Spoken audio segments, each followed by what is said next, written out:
Hello guys, welcome to Vectorifies YouTube channel. तो आज हमारे साथ एक स्पेशल गेस्ट जुड़े हैं। उनका नाम है आयुष मुंदड़ा। वो आईआईटी खड़गपुर के स्टूडेंट है, मेरे बैच है। He is from CSE department और उसकी AIR 520 थी। सो अब और जानते उसके बारे में। हमने तो आपको बता दिया, लेकिन वो अपने बारे में क्या बताना चाहते हैं वो उनसे ही सुनते हैं। हेलो एवरीवन, मेरा नाम आयुष है। मैं सोलापुर महाराष्ट्र से हूँ। मैंने मेरी कोचिंग 11th-12th की कोटा से की थी, LN से। और मेरे बारे में ऐसा है कि मैं काफ़ी चीज़ों में इंटरेस्टेड रहता हूँ, सिर्फ पढ़ाई नहीं। काफ़ी सारे मेरे हॉबीज़ है, जैसे मैं मूवीज़ देखना पसंद करता हूँ, various sports, cricket, football, table tennis खेलना पसंद करता हूँ और दोस्तों से बातें करना बहुत अच्छा लगता है। तो यही है मेरे बारे में। का जेईई में अपीयर करने के लिए मोटिवेशन क्या था? तो एक्चुअली एकदम ही बढ़िया कहानी है इसकी कि मुझे डेंगू हो गया था 8th स्टैंडर्ड में। तो मैंने 3 दिन लगातार 3 इडियट्स ही देखी थी। और फिर मैंने पापा को, एकदम मेरा भाई है वो भी इंजीनियर है, तो मैंने भैया से पूछा था। मैं बहुत आलसी इंसान हूँ पर्सनली, तो उनसे पूछा था कि लाइफ आसान कौन करता है। तो उसने बोला इंजीनियर्स लाइफ आसान करता है। और सबसे बढ़िया इंजीनियर्स कहाँ बनते हैं इंडिया में? तो IIT में बनता है। तो मैंने बिल्कुल 8th स्टैंडर्ड में डिसाइड किया था कि IIT जाना है। और हियर वी आर। स्कूल में भी मेरे को बेसिकली बहुत इंटरेस्ट था। पर्सनली मैथमेटिक्स मेरा बहुत ही एकदम दिल के करीब सब्जेक्ट है। बहुत एंजॉय करता हूँ मैं मैथ्स पढ़ना, और मैथमेटिक्स विथ लॉजिक इंजीनियरिंग बनाता है, और इसीलिए मैं अभी इंजीनियरिंग परस्यू कर रहा हूँ। जब आपने आपकी जेईई जर्नी शुरू की तो आपको भी इनिशियल डिफ़िकल्टीज़ आई होगी, तो उसके बारे में बताइए कुछ। इनिशियल डिफ़िकल्टीज़ तो यही होती है कि आपको स्कूलिंग सिस्टम बस याद करना सिखाता है, प्रॉब्लम सॉल्व करना नहीं। और यही आपकी प्रॉब्लम सॉल्विंग स्किल से टेस्ट करता है। तो कुछ बनता ही नहीं था इनिशियली, तो बहुत फ्रस्ट्रेशन होता था कि स्कूल में तो ऐसा होता था वैसा होता था, यहाँ पे कुछ नहीं बन रहा है। और दूसरी चीज़ ये कि जिन लोग पहले से पढ़ रहे हैं, 9th स्टैंडर्ड से बहुत अच्छे से प्रिपरेशन कर रहा है, तो लगता था कि इन लोगों का होगा, मेरा क्यों ही होगा, ये लोग तो 2 गुना प्रिपरेशन कर रहे हैं। पर वापस वही है कि किसी ने सही कहा है, क्वांटिटी नहीं दादा क्वालिटी। तो आपको आपके 2 साल पे ना बहुत ही इफ़िशिएंट काम करना चाहिए। तो वो थोड़ा सा इनिशियली बहुत डर लगता था। वापस वही कि बहुत फोमो होता था। आजकल के सबको फोमो होता है कि ये मेरा दोस्त यहाँ पे पढ़ रहा है, मेरा दोस्त वहाँ पे पढ़ रहा है। कोई दोस्त एक क्वेश्चन ला के दे देता था, बनता नहीं था, पूरा टूट जाते थे कि पढ़ाई का कोई मतलब ही नहीं है, इतना पढ़ा कुछ नहीं बन रहा है। तो ये काफ़ी सारी डिफ़िकल्टी, सेल्फ कॉन्फिडेंस में बहुत चीज़ें आ जाती है इनिशियली, तो वो प्रॉब्लम है। मैं आपसे पूछना चाहूँगा कि ये जो सब आपके डिफ़िकल्टीज़ आई इनिशियल फेज़ में, तो वो आपने कैसे ओवरकम की? आपने क्या फंडा लगाया कि जस्ट आपकी रैंक ऐसे बूस्ट हुई है? तो वो जो चीज़ थी पहले की, फ्रस्ट्रेशन बहुत होता था, तो उसके लिए तो मेंटरशिप बहुत इंपॉर्टेंट थी कि पेरेंट्स भी थे और टीचर्स भी थे। उन्हें समझा कि कल एग्ज़ाम नहीं देना है तेरे को। हम आज नहीं जज कर रहे कि तेरी IIT कौन सी होगी। तेरे पास 2 साल है, फेथ रख, प्रोसेस पे फेथ रख, आराम से हो जाएगा, तेरे में दम है। उन्होंने काफ़ी मोटिवेट किया, चढ़ाया बोल सकते हो, पर इट वर्क्स। तो आपको वो है कि कल के लिए आपको बस रोज़ थोड़ा थोड़ा बेटर होना है। कल आपको एग्ज़ाम नहीं देनी है, आज नहीं हो रहा है कल हो जाएगा, कल नहीं हो रहा है परसों हो जाएगा, करते रहो। दूसरी चीज़ यही कि लोग आगे निकल चुके हैं, तो इसके लिए ये भी कि वो थक भी जाता है। अपने को जो 2 साल मिले वो बहुत ही कॉम्पैक्ट है, आपको अच्छे से उस पर फोकस करना है और 2 साल में निकल जाता है। यही हमको टीचर समझाते हैं कि जो लोग पहले से कर रहे हैं उनके लिए भी अच्छा है, उन्होंने मेहनत की है लाइफ में, उनका भी अच्छा हो। तुम लोग जो अभी है तुम्हारा भी अच्छा ही होगा, क्योंकि बहुत साल हर साल ऐसे होते हैं कि मेरा एक दोस्त है ऑल इंडिया रैंक 132, उसने भी बिल्कुल 2 साल में प्रिपरेशन की है, 0 बेसिक्स के साथ। तो अगर आप स्टिक रहो एक चीज़ पे तो हो जाता है। और थर्ड चीज़ जो कि सबसे इंपॉर्टेंट है कि 4 जगह मुंह मत मारो। आपके लाइफ में आप ये मान लो, एकदम लाइफ लेसन है कि ऑथेंटिक चीज़ें बहुत इंपॉर्टेंट है। जो चीज़ वेरीफाइड है उसी पे फोकस करो। तो आपको जो आपके कोचिंग मटेरियल देती है, जो आपको टीचर सजेस्ट करता है, उतना ही करो। दुनिया में बहुत है करने को, और कोचिंग का काम ही है कि आपको पता क्या नहीं करना है। तो वो लोग जो दे रहे हैं उस पर फोकस करो तो आपको। और वापस वही है कि 360 तो किसी को नहीं लाना है एडवांस में। तो एक आध सवाल यहाँ वहाँ नहीं आया, कोई दोस्त दे तो लोड नहीं लेना है। वही वो भी बात है कि अभी नहीं आया कल आ जाएगा, अगर तुमने अभी पढ़ लिया तो जो चीज़ें नहीं आ रही उन पर इतना लोड नहीं रहना है, फोकस करना है कि आप इम्प्रूव करो डे बाय डे। सो वही है जैसे आयुष ने बताया, self belief and patience is the key to success. ये आप याद रखो। जैसे कि आपने बताया कि आपको इनिशियल स्टेजेस में इतनी डिफ़िकल्टीज़ आई और वो आपने अकेले फेस की, तो आपको क्या लगता है कि अगर आपके पास कोई मेंटर होता, कोई IITian भैया होता, तो वो आपको कैसे हेल्प कर पाता? तो ये तो है कि डिफ़िकल्टीज़ बहुत आई और टीचर्स और रहते हैं हेल्प करने के लिए, पर वही है कि उनके पीछे भी बहुत बच्चे, 50-100 लोगों को अकेला एक टीचर पढ़ा रहा है, तो एक्सेसिबिलिटी कम हो जाती है। जैसे तुम लोग ने स्टार्ट किया एक mentorship programme Victorify, it is a very good thing for students. आज की दुनिया में ना अपने पास टैलेंट कम नहीं है, विजन कम है और तुम लोग वो ऐड करते हो, बहुत बड़ी बात है। What mentorship gives you is time management, कि आपका टाइम ही सबसे इंपॉर्टेंट चीज़ है आपकी प्रिपरेशन में। वो आप कैसे मैनेज करते हो, और आपके पास अगर प्रीमियर प्लान है कि किसी ने गलतियाँ कर रखी है और वो आपको पता है कि ये चीज़ें मत करो, तो आपका बहुत सारा टाइम एनर्जी बच जाता है। तुम्हें कॉन्फिडेंस रहता है कि इन्होंने बोला इनका हुआ है तो मेरा भी हो जाएगा। वो जो कॉन्फिडेंस ऐड करता है, किसी ने जो मचा रखा है और वो आपको बोलता है कि तेरा भी हो जाएगा, वो बहुत इंपॉर्टेंट है। उसके लिए मेंटरशिप बहुत इंपॉर्टेंट है कि आप कॉन्फिडेंट रहो। एंथुसियाज्म बहुत इंपॉर्टेंट है 2 साल की जर्नी में, और अगर आपको एक कांस्टेंट बूस्ट मिलता रहता है एवरी 15 डेज 30 डेज, तो वो बहुत हेल्प करता है। आप अकाउंटेबल रहते हो, आप ऑन ट्रैक रहते हो, ऑफ ट्रैक चल जाओगे फिर से ऑन ट्रैक आ जाओगे। तो a very great initiative by you people. बाकी सब के बारे में तो बात हो गई, अब मेन फेज पे आते हैं कि एग्ज़ाम प्रिपरेशन। तो आपने कैसे प्रिपेयर किया इस एग्ज़ाम के लिए through out the journey of 2 years?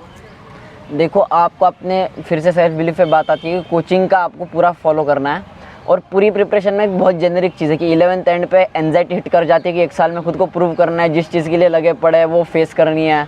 कैसे होगा, क्यों होगा, 11th तो हो गया, 12th स्टार्ट करेंगे, 11th कैसे कवर करेंगे, भूल नहीं जाएंगे, बहुत मैस चल रहा था दिमाग में। तो तब ना आपको थोड़ा सा शांत रहना है कि वापस वही चीज़ है, कल एग्ज़ाम नहीं देनी। मेरे को आज इन्होंने इतने क्वेश्चंस पूछे, किसी ने पूछा पहले टेस्ट में कितने नंबर थे, इन्होंने मेरे रैंक स्पेसिफाई किया है। तो वही आपको दिमाग में रखना है कि आपके टेस्ट, आपका प्रिपरेशन जो भी चल रहा है बिल्कुल लास्ट के 3-4 महीने पहले तक, वो सब आपको बिल्ड करने के लिए है। कोई जज नहीं कर रहा, आपको खुद को जज करना ही नहीं है, आपको खुद को बेटर बनाने के लिए उसे यूज़ करना है एज अ टूल। लास्ट के 3-4 मंथ्स बहुत इंपॉर्टेंट होता है, बहुत इंपॉर्टेंट होता है। दैट इज़ द फेज जब आपको पता है कि आपका ये बैकलॉग पड़ा है, आपका ये चैप्टर अच्छा है, आपका ये चैप्टर ख़राब है, आपको पूरा आइडिया होता है कि करना क्या है। तो इस फेज़ में आपको क्या करना है, revision. Your first revision is the most important thing that you have to focus on. पहले रिवीजन के वक्त आपको जो आपके टॉपिक्स अच्छे हैं उनको बहुत अच्छे से स्किम थ्रू करना है, और जो टॉपिक आपको लगता है कि थोड़ा सा वीक है उसमें बहुत ही अच्छे से, your first revision should be your final finishing touch के हिसाब से। और बैकलॉग का लोड मतलब, मैंने देखा है कि जब 11th एंड होने आती है लोगों को बहुत बैकलॉग का लोड हो जाता है। सबका बैकलॉग होगा, कोई 100% प्रिपेयर्ड नहीं होता है, एवरीबडी ट्राइज देयर बेस्ट। तो बैकलॉग के लिए आप ये फॉलो करो ना कि आपको ये समझिए कि जेई के लिए 12th स्टैंडर्ड का पढ़ाई सबसे इंपॉर्टेंट है। 12th का सिलेबस बहुत ही क्रूशियल है और बहुत ही स्कोरिंग है एज़ कम्पेयर टू 11th। तो आपको 12th का सिलेबस अपना कवर करते रहना है। 11th के ना आप बेसिक्स कवर करो, 11th का आपको मेंस लेवल प्रिपरेशन करना है। 12th को पढ़ते हुए आप ये मत ट्राई करो कि 11th में डाइव इन कर जाओ। आप 11th में डाइव इन करने जाओगे 12th खराब हो जाएगा। 12th बहुत अच्छे से करो, पर 11th के जो भी बेसिक्स चाहिए, फार्मूलाज हो गए, बेसिक कॉन्सेप्ट्स हो गए, वो आप कवर करते रहो, तो आपको 12th में भी प्रॉब्लम नहीं आएगी। कनेक्टेड है, अपन पीसीएम पढ़ रहे हैं, अपन साइंस पढ़ रहे हैं, science is like a connection. एक चीज़ आएगी तो दूसरी आएगी, दूसरी आएगी, तीसरी आएगी, तो आपको बेसिक्स आने चाहिए। इसलिए बैकलॉग, और आपको जो भी डेप्थ में डाइव इन करना है तो वो आपको फर्स्ट डिवीजन के लिए रखना है, और फर्स्ट डिवीजन में बिल्कुल जान झोंक दो। ऐसे भी ना बहुत मोटिवेटेड रहता है सब लोग, प्लीज़ आपको अगर लो फील हो रहा है तो एकदम लोड मत लो, एकदम जान झोंक दो। कि मेरे एकदम टीचर कहते थे कि जिसमें दम है ना, जो उतरने को तैयार, लोग ना टैलेंट से नहीं मेहनत से ज़्यादा डरते हैं। तो मेहनत दिखाइए अपनी, दम दिखाइए आपके अंदर कितना है। ये बात समझो कि आपको पता है लाइफ के सबसे इंपॉर्टेंट 2 ईयर्स है। अगर आप खुद को क्वेश्चन को, मैं अभी भी अपनी जान नहीं झोंक सकता तो कब झोंकूंगा, क्वेश्चन योरसेल्फ। खुद का थोड़ा ईगो हर्ट खुद ही कर दो, वो बहुत काम करता है। तो that is the thing. Preparation में पेपर्स की बहुत इंपॉर्टेंस है, प्रीवियस ईयर पेपर्स का बहुत ही ज़्यादा इंपॉर्टेंस है। आपको कभी भी रैंडमली अगर फुल सिलेबस पेपर सॉल्व करना है, go for previous year papers, क्योंकि फिर से authentication, these are the papers, जो लोग पेपर सेट कर रहे हैं उन्होंने ही सेट किया है। तो इनका जो ऑथेंटिकेशन है, इनकी जो प्योरिटी है, इनकी जो रॉनेस है, वो आपको कोई कोचिंग नहीं दे सकती। पर येस, कोचिंग पेपर भी करो क्योंकि वो अपडेटेड है। Previous year papers are not updated but they are authenticate. आपको सब कुछ कवर करते रहना है इक्वल प्रोपोर्शंस में। खुद के चीज़ों पे फेथ रखो, खुद के नोट्स, खुद के शॉर्ट नोट्स, खुद के कोचिंग का मटेरियल, खुद के पेपर्स जो आपने कर रखा है वो फिर से करो, नया मटेरियल मत उठाओ। जो चीज़ें बाकी, कुछ छोड़ के मत जाना पेपर में। बेसिक फार्मूलाज कॉन्सेप्ट आना चाहिए। क्या पता मल्टीपल क्रेडिट में एक ऑप्शन आता था, आपको 1 नंबर मिल गया। एक नंबर की बहुत कीमत है, 5 नंबर का कट ऑफ होता है एडवांस में, हर एक नंबर मैटर करता है। तो आपको ये फोकस करना है कि आप चीज़ें सेट करके जाओ, हर एक चीज़। Be ready for any basic thing. अपने को ना नंबर लाने, भर के नंबर लाने हैं, बहुत ही बेसिक चीज़ है, अपने को ये एकदम मचा के आना है। हमें हमारे पाकिस्तानी सूत्रों से खबर मिली है कि आपके एक मॉक में फिज़िक्स में 1 मार्क्स थे और आपने उस 1 मार्क्स से आपने 520 आर लाए। तो ये इसका जो फेज़ है, ये जो ट्रांजिशन किया आपने, इसके बारे में बताइए। तो ये बिल्कुल वही वाला फेज़ था, मैंने बोला था कि 11th खत्म हो गई थी, ज़िंदगी बर्बाद फील होती है, तुम्हें 2-3 महीने पढ़ाई छोड़ देते हो, बिल्कुल मन नहीं कर रहा, क्या होगा कैसे होगा, बिल्कुल श्योरिटी नहीं होती। तो मेरा फिज़िक्स के एक मॉक में 1 मार्क आया था। और फिर तब एकदम टीचर्स को भी थोड़ा सा टेंशन आ गया था कि क्या हो गया, इतना अच्छा स्टूडेंट है अचानक से क्या हो गया। और फिर पेरेंट्स से मैंने उस रात बात की तो पेरेंट्स बहुत चिल थे, उन्होंने बोला कि ठीक है रहने दे, कल बात करेंगे, तू जा बैडमिंटन खेल, थोड़ा सा चिल ही रहे। अगले दिन बात करें तो पापा ने बोला कि देख तेरे पास अभी वापस 2 ही ऑप्शन है लाइफ में, या तो यहाँ से सब कुछ shut down, back to start, पूरे जम के साथ स्टार्ट कर दे, या फिर life is good. Like parents are always positive, but एकदम तुम्हारा चॉइस होता है कि यार अब ग्राइंड नहीं करेंगे तो कब करेंगे, यही तो टाइम है ना लाइफ का कि तुम खुद को पुश करो। तो तब मैंने चूज़ किया कि लेट्स पुश आवरसेल्व्स। मैंने फिजिक्स बिल्कुल, आप समझ में आ रहा है आपको कि 1 नंबर आया तो बिल्कुल 0 पे खड़ा है फिजिक्स, बिल्कुल स्टार्टिंग से फिर से रिस्टार्ट किया, रिबूट किया। और यस, मेरे एडवांस में भी हाईएस्ट मार्क्स तीनों सब्जेक्ट में फिजिक्स में ही है। काफ़ी बढ़िया आयुष, आपने जैसे बताया कि लाइक यही आपका सेल्फ बिलीफ था जिसने आपको उस 1 नंबर से कि मोटिवेट किया, कि पुश किया कि लाइक अब तो मुझे फोड़ना ही चाहिए, और आपने जेई फोड़ दिया लिटरली। और एक बात आती है, एग्ज़ाम प्रिपरेशन हो गया, लेकिन जब हम एंड पे आते, लाइक एग्ज़ाम एंड पे आते कि लाइक अभी 1 महीना बचा है, उसमें बहुत दिमाग में ख्याल होते हैं कि यार रिवीजन कैसे करूँ, मॉक कितने लगाऊँ, ये सब डाउट्स आते हैं। तो इसके बारे में आपका क्या कहना है? यार सेल्फ बिलीफ इतनी रखो ना कि लगे डाउट ही मत करो, कुछ आता ही नहीं आता है। आपको पेपर्स देना है। मेरा बिल्कुल सेट था कि मैं हर 2 दिन में पेपर देता था। जेई ना आपकी रिदम चेक करता है कि आप कितने रिदम में हो, आप कितने आराम से चीज़ों के आर पार देख सकते हो, क्वेश्चंस के आर पार देख सकते हो। आपके पेपर सॉल्विंग, आपको रिदम बनाना, पेपर सॉल्विंग एक स्किल है, आपको आना अलग चीज़ है, पेपर सॉल्व कर पाना अलग चीज़ है। वो चीज़ तुम्हें सिर्फ पेपर्स देगी। और अपन ना खुद को कितना भी बूस्ट कर ले कि पढ़ाई हो गई, जब तक नंबर नहीं दिखते ना कलेजे में ठंडक नहीं पड़ती। तो वो जो वैलिडेशन नंबर देते थे, वो जो वैलिडेशन पेपर्स देते हैं, वापस what do I mean by papers, previous year papers और ऑथेंटिकेटेड पेपर्स, जो कि एकदम फेथ है कि ये काफ़ी लेवल मैच करता है। मिसलीड नहीं होना है अपने को, बहुत ज़्यादा टफ की तरफ नहीं जाना है, हार्ड ब्रेकिंग होता है, ईजी नहीं जाना है, ओवर कॉन्फिडेंस में जाओगे। और जो आपको पेपर का एनालिसिस बहुत इंपॉर्टेंट है, बहुत लोग आलस करते हैं इस चीज़ में, और यहीं पे एक्सपोनेंशियल ग्रोथ मिलती है। मेरे नंबर 1.5 गुना हो गए थे लास्ट 1 महीने में। लाइक मेरे एवरेज मार्क्स 150-160 से सीधा 240 पहुंच गए थे। और लाइक कभी भी कंसेक्यूटिव डेज पेपर मत देना, at always keep 1 day spare minimum 2 paper के बीच में, ताकि जो अपना एनालिसिस निकाला ना कि मोल कॉन्सेप्ट में प्रॉब्लम आ रहा है, तो आप जाके अगले दिन पूरा मोल कॉन्सेप्ट रिविजिट कर सको, ताकि आप नेक्स्ट पेपर के लिए रेडी रहो कि इस बार मोल कॉन्सेप्ट में तो नहीं हग रहा है। एक जो एस्पिरेंट होता है जिसने जेई की एग्ज़ाम दे रखी होती है, उसके लिए एक इम्पॉर्टेंट दिन होता है वो रिज़ल्ट का दिन। बहुत कुछ होता है मन में, होगा नहीं होगा, नर्वसनेस होती है, एक्साइटमेंट भी होता है। तो आपका जो रिज़ल्ट का दिन था वो आप डिस्क्राइब कीजिए। ऐसा है कि एग्ज़ाम के बाद के जो 10 दिन है वो थ्रिलर मूवी की तरह लगता है कि एकदम सस्पेंस बिल्डअप होता है, और एकदम ट्विस्ट एंड टर्न्स बताओ आपको कि मेरा फर्स्ट पेपर काफ़ी ख़राब गया था, पर सेकंड पेपर बहुत ही अच्छा गया था। तो बाहर आके मैं एकदम ऐसा था कि 2 डिजिट आ रही है भाई। फिर 5 दिन बाद आंसर की चेक की, भगवान IIT दे दे। फिर 10 दिन बाद रिजल्ट आया कि हाश IIT में CSC मिल रहा है। तो बहुत ही ट्विस्ट एंड टर्न्स होते हैं। और उस दिन एकदम एक्साइटमेंट थी, बहुत स्पिरिचुअल हूँ मैं कि मैं रिजल्ट नहीं देखूंगा, पापा रिजल्ट देखेंगे। डाइनिंग टेबल पे बैठे, पूरी मैं जॉइंट फैमिली में 10 लोग बैठे, एकदम हिंदी सीरियल वाला उन्होंने एकदम सब एक दूसरे को देखी क्या रिजल्ट आ रहा है, एकदम पापा ने चिल्लाया कि 520, और मैं पागल हो गया। Like that is the highest point, highest excitement point I have ever hit in my life. और वो तब हिट होता है ना जब रिजल्ट अच्छा या बुरा ना हो, जब आप सेटिस्फाइड हो। तो आप मेहनत कीजिए, आप सेटिस्फाइड रहोगे, आप एक्साइटेड रहोगे, आपको अच्छा लगे। सेटिस्फैक्शन कुछ मिलने का नहीं, जो किया है उसका भगवान ने फल दिया उसका होता है, और वो सबको मिलेगा, आप उसका लोड ही मत लो। तो एकदम एक्साइटमेंट होती है, एंजॉय करो, हर एक फेज एकदम याद रहेगा। तब लगता है कि भगवान ने क्या जुल्म कर रहे हो, 10 दिन का दे दो रिजल्ट, पर वो याद रहता है, बहुत मजा आता जाएगा, कितना डर रहा था, फिर एकदम एक्साइटमेंट थी, क्या होगा क्या होगा। तो एकदम हर एक मोमेंट ना एक्सपीरियंस करो, मजा आएगा आपको, लाइफ लर्निंग एक्सपीरियंसेस है। तो सही कहा आयुष ने कि लाइक रिज़ल्ट वाला दिन बहुत ही ज़्यादा इंथो वाला होता है। और मोस्टली जो सीन होता है ना कि आपके पेरेंट्स जब प्राउड होते हैं ना, उनके आंखों में वो चमक होती है कि यार मेरा बेटे ने IIT निकाल लिया है। तो उस मोमेंट के लिए तैयारी करो 2 साल। वो जो मोमेंट होता है ना, आप कभी भूल नहीं पाओगे ज़िंदगी में कि पापा खुश है, मम्मी खुश है, वो प्राउड से बता पा रहे हैं कि मेरे बेटे ने IIT फोड़ा है। तो उसके लिए पढ़ो। बहुत सारी चीज़ें डिस्कस कर ली जेई से रिलेटेड। अब आप पहुँच चुके हैं IIT, तो IIT के बारे में कुछ बात करते हैं, कैंपस लाइफ के बारे में बात करते हैं। तो आपने कैंपस से क्या एक्सपेक्ट करा था और आपको क्या मिला है? जितना भी मांगा था भगवान ने आज तक ज़्यादा ही दिया है, और वही हुआ है कैंपस के साथ भी, कि बहुत ही खूबसूरत सा कैंपस है। खड़गपुर वो जगह है ना, एकदम आपको हर चीज़ के लिए स्कोप है। आपको कभी नहीं लगेगा कि किसी भी चीज़ पे आप मिस आउट कर रहे हो। अगर आप खड़गपुर में आके कुछ मिस आउट कर रहे हो तो वो आपकी गलती है, खड़गपुर की नहीं। खड़गपुर आपको हर एक चीज़ में पूरा स्कोप देता है, एकेडमिक्स बहुत अच्छा है, करिकुलम बहुत अच्छा है, और जेईई आपको इतना ज़्यादा सेल्फ सफिशिएंट बना देता है ना, यहाँ पे आके आप बहुत फ्रीडम फील करते हो, अपनी लाइफ जियो। एटलीस्ट फर्स्ट ईयर में सबको यही बोलूँगा, आपको जो यहाँ पे मिल रहा है ना, आपकी हर एक मिनट हर एक सेकेंड का मेहनत वर्थ है, और आपको अपनी ज़िंदगी जीने का ये मौका देगा। पेरेंट्स एकदम चिल रहते हैं कि अगर आप IIT में हो ना, तो पेरेंट्स की तरफ से पूरी खुली छूट होती है कि जो करना है करो ज़िंदगी में, जो भी करेगा अच्छा ही करेगा। आपके अंदर एक सेल्फ सेटिस्फेक्शन होता है, गारंटी होती है कि जो भी हो रहा है बहुत अच्छा हो रहा है। तो कैंपस लाइफ बहुत बढ़िया है, बहुत लाइवली है, बहुत नेचुरल है अपना कैंपस।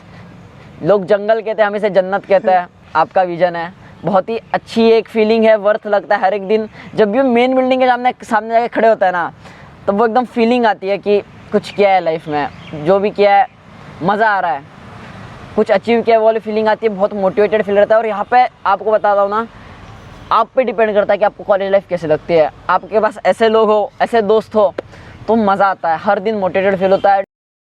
बहुत हो गई जेईई से रिलेटेड बातें, आप थोड़े गेम्स खेलते हैं अपने गेस्ट के साथ। सो मैं उन्हें एक वर्ड दूंगा और उनके दिमाग में उस वर्ड से रिलेटेड क्या आता है वो बताएंगे। सो फर्स्ट वर्ड है आयुष आपका IIT KGP, जान दे देंगे इसके लिए। सेकेंड वर्ड है हॉस्टल, बेकार है भैया, मैं तो टूट। थर्ड वर्ड है फ्रेंड्स। सो नेक्स्ट वर्ड है बंदी। सो आयुष अच्छा लगा गेम खेल के भी आपके साथ। सो अभी आप जो एस्पिरेंट्स होते हैं उनको जो फैमिली सपोर्ट होता है जेईई जर्नी के दौरान, उसका इम्पोर्टेंस बताइए। बहुत इंपॉर्टेंट होता है। आपके पहले और सबसे क्लोज मेंटर होते हैं आपके पेरेंट्स, उनके साथ अच्छी बॉन्डिंग रखिए, उनको क्लोज रखिए। बहुत ज़्यादा मेंटल स्ट्रेस होता है, इंस्टेबिलिटी होती है, आपको एक्सेप्ट करना पड़ेगा कि कंपटीशन बहुत ज़्यादा है। तो ऐसे वक्त में पेरेंट्स का बहुत सपोर्ट इंपॉर्टेंट है। बी थैंकफुल टू एवरीवन, आपके टीचर्स, आपके मेंटर्स, आपके फ्रेंड्स, आपके पेरेंट्स। अच्छा रखिए, अपना एनर्जी अच्छा रखिए, सब आपके लिए अच्छा ही सोचता है। तो पेरेंट्स सपोर्ट बहुत इंपॉर्टेंट है। अपने पेरेंट्स के साथ अपनी बॉन्डिंग बहुत इंपॉर्टेंट है कि आप उनसे अकाउंटेबल रहिए। आप किसी को तो अकाउंटेबल रहिए, who better than your parents, जो आपको पहले से जानते हैं, अच्छे से जानते हैं। सो बहुत बढ़िया आयुष, आपने इम्पोर्टेंस बता दिया कि फैमिली सपोर्ट का क्या होता है। सो अभी आपसे जानना चाहेंगे कि आपने अभी IIT भी फोड़ दिया, आप आ गए हो, आपका डिपार्टमेंट अच्छा है, CS में हो आप, तो आपकी फ्यूचर गोल क्या है? तो जैसे अन्वेश ने मेंशन किया कि मैं कंप्यूटर साइंस में हूँ, तो मेरे को इंटरेस्ट है काफ़ी कोडिंग साइड, पर मैं अभी श्योर नहीं हूँ करना क्या। और अच्छी बात है कि मेरी डुअल डिग्री कोर्स है, तो मेरे पास अभी और 4 ईयर्स एक्सप्लोर करने के लिए है। तो मैं फिर से वही बोलूँगा, चाहे वो कैंपस हो या अपना करियर, स्टिक मत रहिए बहुत जल्दी। इंटरेस्ट लेना अलग बात है, पर खुद को बाइंड मत कीजिए। मैं अभी एक्सप्लोर करने पे ही सोच रहा हूँ कि मैं अभी 2-3 फील्ड से, मेरे को फाइनेंस में इंटरेस्ट है, मेरे को कोडिंग में इंटरेस्ट है, मेरे को एनालिटिक्स में इंटरेस्ट है। तो 3-4 चीज़ें हैं जो मैं ट्राई कर रहा हूँ, तो देखते हैं how does it work out. अभी तो वही एक्सप्लोर कर रहे हैं, जिसमें मज़ा आएगा वो कंटिन्यू करेंगे। पैशन फॉलो करो गाइस, इतना ज़्यादा मेहनत करने के बाद जब आप यहाँ पे आते हो, यहाँ भी आके फिर से रैट रेस में मत घुसो। अपने आप को एक सेटिस्फैक्शन फील करवाना है तो अपने पैशन को फॉलो करो, आपको पूरा स्कोप मिलेगा। क्या पैशन ढूंढो और उसे फॉलो करो, दोनों चीज़ें उतनी इंपॉर्टेंट है। सो आयुष, हम डेफिनेटली ये कह सकते हैं कि कि जो अपन ने प्रिपरेशन की है वो वर्थ इट थी, सही है? बहुत ही ज़्यादा, every minute every second is worth it. वापस वही बात है यार, लाइफ में किसी भी अपॉर्चुनिटी को वर्थ इट तुम बनाते हो, और वो अपॉर्चुनिटी ही मिलती है, उसके लिए मेहनत करनी पड़ती है। जो आप 11th-12th मेहनत करते हो वो ये अपॉर्चुनिटी मिलने के लिए है।